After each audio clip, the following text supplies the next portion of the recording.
Nous avons donc un invité dans nos locaux ce soir, en la personne de Bago Balthazar. Qui ne connaît le percussionniste Bago, dit aussi la soie de silk. Il vient nous présenter son troisième album solo intitulé Afro-Descendant. Bago, bonsoir. Bonsoir. Approche-toi. Oui. On a l'impression de te connaître depuis toujours. Ça fait combien de temps que tu fais ce métier? Depuis les années 80, début 80. Début des années 80? Oui. Donc tu faisais ça déjà avant de Un peu avant. Un petit peu Un peu avant. avant, mais professionnellement, vraiment, quand je suis parti en Europe, aux États-Unis, en Haïti, partout, c'est à partir de 80. D'accord, mais avant les années 80, là, les premiers passaient en Martinique de toute façon. En Martinique, oui, Oui. Cermac, avec les frères comme Charlie Labinski, Christian Gézoff, Popo Fall et compagnie. On a des souvenirs communs hein, avant les années 80. On a des souvenirs de groupe de Cheval-Bois, des choses comme ça. Alors, Pacatak, on joue au lycée. Pacatak. Ouais, Non, mais Pacatak, c'est pas un lycée seulement. Pacatak a fait beaucoup de bruit quand même Oui. en Martinique. Hein. Ouais, avant, on jouait au lycée, et après, on a structuré l'affaire et on a fait Pacatak. Pacatak, c'est dans les années 70. Hein. 70, fin 70. Fin 70. Après plus, parce que Après. j'ai joué dans le plus, la Selecta E+, et Pacatak. D'accord. Oui. Ah oui, il y a des albums avec Bago Balthazar à la percussion, Oui, dans bien Selecta. Et puis tu as joué mais vraiment avec. Enfin, aujourd'hui, on dit le début des années 80, mais tu as joué avec tous les artistes entiers. Pratiquement tout. Pratiquement tout le monde. Oui, Il y a- live et studio. C'est ce que j'allais dire. On a une discographie énorme, on a un tas de concerts avec Bago. Tu as joué mais vraiment avec tout, haïtien, Martinique, Guadeloupe, Guyane. Guyane, américain, français, tout. Bon, mais il suffit pas de dire ça comme ça. Il y a des expériences, il y a des endroits où ça t'a amené. Parce que là, on est en train de partir dans un résumé très court là, mais déjà Pacatak, c'est toi qui crée le groupe. Je crée le groupe Pacatak. D'accord. Et après, on fait appel à Dédé et on a structuré le groupe avec Charlie et Popo et Christian Gézoff. D'accord. Et après, on a fait quelques années, 2-3 années, on a été à Paris, à la Chapelle des Lombards, on a fait 15 jours à la Chapelle des Lombards rempli. Yeah, Rempli, en fin d'année, rempli. On a fait le festival d'Angoulême. Mais c'est le on premier. a eu le Maracas d'or aussi. Voilà, c'est le premier groupe qui fait du cheval-bois sur disque. Hein. Il n'y avait Premier pas ça, disque, il y avait pas ça avant. premier. C'est le premier Je crois qu'il y avait tiré chaud, mais ce n'était pas encore structuré comme ça. Voilà. On a structuré Voilà. le cheval. Voilà. Et après, il y a une rupture, et après ça crée avant-vente, mais même dans avant-vente, tu joues aussi un petit peu. Pas vraiment, non. Tu n'as pas joué avec c'est- Dédé dans l'avant-vente. Non, je n'ai pas joué avec C'était Dédé. une autre équipe. C'était une autre équipe. Bon, Ouais. et puis bon, arrivé en région parisienne dans les années 80, là tu évolues un peu avec tout le monde, mais tu es encore dans le tambour, tu joues, enfin tu as des groupes dans cette démarche-là. Oui, Donc, pas les créole jazz là, ou bien jazz tout ça après, mais restons sur le tout jeune Bago Balthazar. Quand j'arrive à Paris, Mhm. comme j'étais déjà un peu connu dans le milieu antillais, Ouais. et le zouk commençait ses débuts au studio, j'ai commencé à faire plein de séances de studio. Très bien. Ouais. Là, Beaucoup de séances de studio. Et Bago Balthazar, la soie de silk, à la tout partout, Casimaya. tout partout. Tout partout. Nous allons écouter un premier titre, Ouais. extrait de cet album Afro-Descendant que tu nous présentes ce soir, avec pour commencer le titre qui ouvre l'album, le numéro 1, qui résume, je crois, bien la démarche de ce projet. C'est un titre qui s'appelle Made in Africa. Voici le premier extrait de l'album Afro-Descendant de Bago, Made in Africa, tout de suite. Merci. Made in Africa, premier extrait, premier titre de l'album Afro-Descendant de Monsieur Bago. Monsieur Bago qui est notre invité ce soir. On continue à découvrir ton itinéraire avant de parler de cet album Afro-Descendant. Alors, on a parlé de ton arrivée, les premières séances de zouk, mais quand tu arrives à Paris aussi, au bout de quelques mois, quelques semaines, quelques mois, tu commences à faire des rencontres musicales et puis tu intègres différents groupes qui sont même en dehors, on va dire, de la musique, on va dire, populaire, zouk, tout ça, il y a des aventures. Oui, déjà avec Mario Canonge et Nguyen on fait Ultramarine. Alors, Ultramarine, qu'on diffuse assez régulièrement dans Créolia, c'est une grosse référence, C'est une grosse référence. dans les années 80, c'était 80, vraiment un des groupes jusqu'à mythiques avec 95, Sixon, oui. jusqu'à 95. Ouais. Voilà, tu as fait partie de cette aventure. J'ai fait partie de cette aventure et j'ai fait l'ONJ aussi, l'Orchestre National de Jazz. De jazz, carrément. Oui. Oui.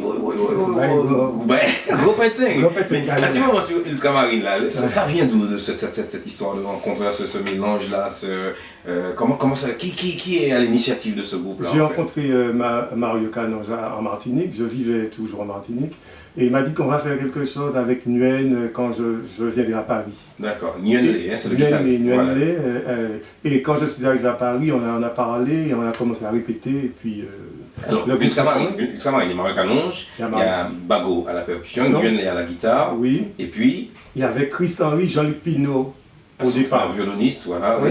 Violoniste. Et après, la nouvelle formule, c'était Mokhtar Samba à la batterie. À la batterie. Il y avait aussi Etienne Bappé à la basse. Et Olivier. Non, Pierre-Olivier Gauvin au saxophone. saxophone. Voilà, c'est cette monture-là qui est restée la plus populaire, beaucoup d'albums. Oui, c'est avec cette monture qu'on a fait D et Simala.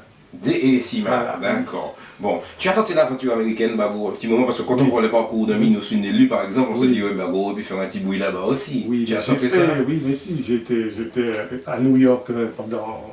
Quand tu fais l'ONG, on se dit, oh, pas carrément là, non, mais j'ai fait l'ONG, on a même accompagné Didi Bridgewater, Quincy Jones, Tony Burrell et compagnie, on a fait des tournées américaines, Et l'expérience américaine, en voyant Minos une élu, tu n'as pas tenté un petit peu? Oui, bien sûr, mais j'ai joué là-bas, j'ai fait des choses là-bas. Avec des Français, avec des Américains, parce que j'ai joué avec Jean-Luc Ponty, j'ai fait des tournées avec Jean-Luc Ponty aux États-Unis, au Canada, au Brésil. Et puis j'ai fait aussi Didi Bridgewater. Et puis j'ai fait aussi Bito Varba, qui habitait aux États-Unis dans le temps, et on a fait des tournées là-bas. Bago Balthazar a déjà tourné avec un tas de go chap, des goma pipi, comme on dit.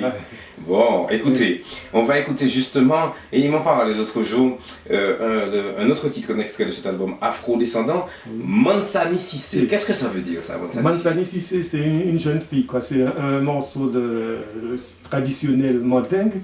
Mandingue. Ça parle d'une jeune fille, c'est un monsieur riche qui voulait épouser une jeune fille. D'accord. Oui. Et tu as fait cette chanson-là Oui, parce que c'est un traditionnel, mais je l'ai repris à ma façon. D'accord. Bien, on écoute tout de suite extrait de Afro-Descendant de Bago Balthazar, Mansani Sissé. De retour dans Creole Jazz avec notre invité Bago. Alors, Bago, tu es venu nous présenter cet album Afro-Descendant, dont nous avons déjà entendu 2 extraits. C'est ton 3e album solo après Tambour Battant et Ospel. Yes. Voilà. Ça fait de nombreuses années quand même que tu n'as pas fait d'album. Oui, hein. Ospel, c'était en... Ospel, c'était le premier album en 93. Et le Tambour Battant? Tambour Battant, c'était 5 ans après. 98, d'accord. Bon, déjà, sur le nouvel album Afro-Descendant, il faut noter un visuel très original. Monsieur Bago avec le continent africain en or, s'il vous plaît. Tout cela intégré en lui dans un bleu noir très très profond. C'est toi qui as eu l'idée de ce concept d'image? Oui, déjà j'ai eu le concept du nom. Et l'image va avec le nom. D'accord, Afro-Descendant. Afro-Descendant, oui. Et c'est quoi le nom? Ça veut dire quoi? Afro-Descendant, ça veut dire que j'ai un lien avec l'Afrique. D'accord. Voilà. Tu ressens ça en toi? Je ressens ça en moi parce que j'ai eu des anecdotes. La première fois que j'ai été en Afrique, j'avais 18 ans et je sortais de la terre de la Martinique. On ne m'avait jamais parlé d'Afrique, vraiment. J'arrive en Afrique, je me vois à travers les gens, au fait. Et il y a une anecdote qui m'a marqué, c'est-à-dire que je suis en Éthiopie et j'entre chez moi, j'avais le beau passeport bleu, là, français. Quand je donne ça au douanier, il me regarde, il me fait sous les côtés. Ça qui était fâché d'autres monde. Ouais. Ça oui, énervé. Oui, non, mais j'étais content, ça m'a confirmé. Tu te dis, il me prend pour quelqu'un d'ici. Oui. Voilà. Et quand je regarde le douanier, je vois que c'est moi-même. C'est moi, il me fait sous les côtés, il me regarde. Il me dit, mais c'est pas possible, regarde. On était obligé d'appeler le chargé d'ambassade pour me faire partir.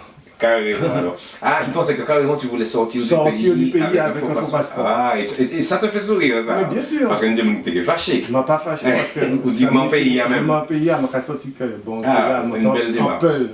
Ah ouais, un Peul. La population Peul. Donc tu entames une démarche axée sur l'Afrique, sur cet album Afro-Descendant, notamment le Sénégal. Notamment le Sénégal. Et alors c'est à partir de là que tout cela est venu. Depuis combien de temps tu penses à faire cet album avec cette mixité-là? Ça fait peut-être une dizaine d'années que je pense. Tu es en train de préparer ça? Bon, je n'ai pas préparé, mais je pensais faire un syncrétisme entre... Oui, je l'ai dit, moi. Entre la musique caraïbéenne, la musique martiniquaise qui est déjà africanisée, parce que dans le milieu Bel-Air, dans le milieu même de la Biguine, c'est un peu, il y a de la musique africaine aussi là-dedans, et puis la musique du continent africain, premier. continent africain. Oui, Alors, on entend, il y a évidemment beaucoup de musiciens autour de toi sur cet album, Oui. à la fois antillais, africains, des musiciens, des chanteurs, des chanteuses, tout oui. ça. C'est un choix. Bon, il y a des gens que je ne connais pas, hein, il y a des Oui. noms de musiciens. Ces gens-là, tu les as, de musiciens issus du Sénégal, je suppose, Oui, tu les as rencontrés lors de tes voyages. Enfin, je jouais parce que comme je vais souvent en Afrique, et notamment au Sénégal, j'avais déjà créé les groupes là-bas. Ah, carrément, ouais. Oui, co-créé quoi, avec les musiciens qui sont là-bas, des musiciens comme Jano Mendy. On a créé le groupe Milim, qui est un nom bien créole. Ouais. Et après, j'ai dit, bon, ben, je vais continuer sur la lancée. J'avais juste essayé avec le groupe Milim, quelque chose de groupe. Et j'ai dit, bon, je continue avec mon projet perso. D'accord. Ouais. Et ça donne cela sur l'album. Et ça donne ça sur l'album. Alors on entend beaucoup de mixité d'ailleurs Oui, dans sûr. l'album Afro-Descendant. Il y a du creole jazz, Oui. Begin, un peu de zouk, et puis des sonorités issues d'Afrique aussi. Et on entend tout ça mélangé avec la tradition belé. C'était vraiment, c'est Bago dans toute sa, dans tout ce qu'il est, quoi. Bien sûr, des chants wolof, Voilà. du zouk mélangé avec des chants wolof et de la koa. Et des chœurs en wolof, des lidans en wolof, des chœurs en créole. Voilà. Tout ça mélangé. Ça c'est Bago, vraiment. C'est Afro-descendant. Et mon parcours. Ton parcours, véritablement. Alors, écoute, c'est encore un autre titre de cet album Afro-descendant. Un titre que l'on ne pouvait éviter quand on évoque le Sénégal. Oui. Voici Gorée. Très très jolie chanson, très jolie couleur, ce titre Gorée, extrait de l'album Afro-descendant de Bago, le percussionniste Bago, un projet qui sera disponible dès demain, le 15 février, partout, c'est ça Bago? Dès demain, le 15 février, sur ma page Facebook. Et mon mail, quoi. Voilà, il faut aller sur ma page Facebook. Ça s'appelle Bago Balthazar, c'est ça? Bago.Balthazar. Ma page Facebook, artiste. D'accord. Et c'est en commandant sur ta page Facebook, tu pourras livrer tout le monde. C'est uniquement sur ma page Facebook. Voilà, je rappelle que c'est un projet que tu as monté avec ce qu'on appelle du crowdfunding, c'est-à-dire que tu as rassemblé des fonds à partir de gens qui t'ont aidé. Voilà. C'est une démarche, bon, pour moi en musique antillaise, tu es le premier à faire cela. Voilà, et donc ça a réussi. Ça a été un bon résultat, ça a ramené un peu d'argent pour que je puisse continuer le projet. Et puis, tu livres au fur et à mesure, ou tu as déjà livré à tout le monde? J'ai déjà un peu livré. Un peu livré. Et maintenant, à partir de lundi, la sortie officielle. Voilà, ouais. C'est parfait. Ouais. Et c'est une opération que tu recommandes aux artistes? Ah oui, je recommande de faire du crowdfunding, oui, ça c'est important, et puis de produire son album, et puis d'essayer d'aller jusqu'au bout de ses rêves. Avec l'aide en fait de tout le monde. Des gens qui sont intéressés. Quoi. Ça a été compliqué de rassembler tous ces fonds, ou ça a été assez simple finalement? Bon, il faut batailler. C'était la première fois, les gens ne connaissaient pas ce que c'est que crowdfunding. Bon alors, j'ai bataillé beaucoup, j'ai fait de la pub, j'ai pris mon téléphone, j'ai appelé, j'ai dit comment que ça se passe. Et après, j'ai rassuré les gens. D'accord. Et puis après, ça a été. Donc, est-ce que tu prévois des concerts sur la base de cet album-là? Pour le moment, non. Parce qu'il y a beaucoup de monde, hein, et puis il faudrait faire venir les gens du Sénégal, Martinique, tout le monde. Pour le moment, non, mais je pense que peut-être dans 3 mois, quoi, je fais la... Ah, mais dans ce cas, ok, fait. Pour le moment, pour moi, c'est que tu ne vois pas ça dans l'année qui vient, sinon 2-3 mois. Tu veux faire une salle, mais tu vas rassembler les originaires du Sénégal, et puis tu vas faire venir du Sénégal, et puis je vais faire... Il y en a certains qui sont ici à Paris, c'est ça? Oui, bien sûr. Ah bon? D'accord. Il y a un ici et puis il y a 2 là-bas, quoi. C'est pas trop lourd. Et puis tous les musiciens, les autres, ils sont ici. Ah, mais tu nous tiendras informé, on annoncera ça dans le jazz et puis on viendra te voir à Bago. Bon. Pour le moment, je fais connaître l'album et après, je vais faire pour le live. En dehors de cet album ou avec cet album, tu as des projets à nous annoncer dans les mois qui viennent pour les fêtes, les grandes vacances, ou quel que soit ce que tu peux annoncer? Pour le moment, je vais partir en Martinique pour faire la promo. Après, j'irai au Sénégal. Et puis je continue ma carrière de musicien comme ça avec les autres. Avec Musique au Pays. Je profite justement pour te demander tes contacts et tes relations avec le Sénégal, le milieu des musiciens et même, je sais pas, gouvernementaux. Enfin, je sais pas, ça se passe bien, tu es bien accueilli là-bas? Très très bien, parce que je connais tous les musiciens, on fait des choses ensemble, ils m'appellent, on est toujours en contact et j'espère que je vais faire une salle là-bas. Et tu y vas souvent? Saint-Louis, oui. Tu y vas Saint-Louis, souvent? ouais, le festival de Saint-Louis. D'accord. Et tu vas souvent au Sénégal? Souvent au Sénégal, oui. On y est là-bas, mon Ma cher. bannière est là-bas, non, la vie. Bon, merci Bago d'avoir passé cette soirée en notre compagnie. Nous continuerons dans Creole Jazz à parler de tout ce qui a trait à ce beau projet, ainsi que sur la page Facebook Creole Jazz dédiée à ce style, à laquelle tu as déjà adhéré, c'est très bien. N'hésite pas à poster, à nous informer de tout ce qui concerne tes futures activités. Bonsoir Bago. Bonsoir et n'oubliez pas de vous procurer l'album. Oui, vous entrez en contact avec les réseaux de Bago, la page Facebook, l'adresse email et tout ça. On se quitte avec Djouba, extrait de cet album Afro-Descendant. C'était la soirée de Michel Bago, la présentation de cet album Afro-Descendant. Voici Djouba.